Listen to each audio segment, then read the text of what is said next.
But now with GA4 and with kind of what the future looks like for Adobe's customer journey analytics, these people that had some quote unquote skin in the game are now like, you guys are creating more and more products that are harder and harder for us to use. And at what point in time do we upgrade and upgrade and upgrade and re-implement and re-implement and re-implement to the point where now we're building in a sandbox where it's just us, where the marketers and the product folks are being like, I've had enough of you guys. I'm going to go get my own tool because at least I understand it. And it's something I don't know that we've really been thinking about as an industry. It's how do we balance this need for progress with alienating those that we're serving within our organizations?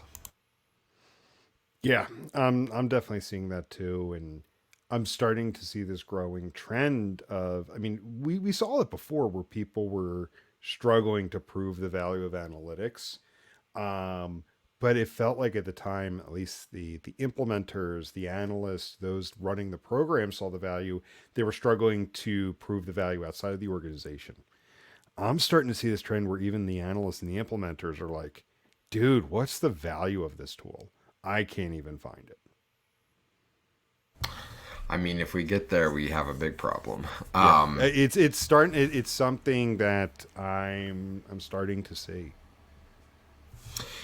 Yeah, and maybe it's not a horrible thing as long as we don't all implode in the process. But for so long, we've allowed the tools to drive and define what it is that we do. Maybe we're getting to this tipping point where analysts finally realize that the tools should be supportive of what we do. And for any good craftsperson, a high quality tool is essential.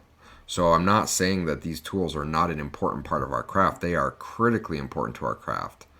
But I think we've got it all backwards where we've gone after tools and we've allowed that to define what it is we do rather than us looking at our craft as being analysts and then going out and hand selecting tools that best align with the type of thing that we're trying to create for our organization. So, maybe this will actually turn out to be a huge positive, but anytime there's change, you go through this painful process where you're kind of knocking off a lot of the rough edges, and some people don't make it, and again, we've kind of talked about it.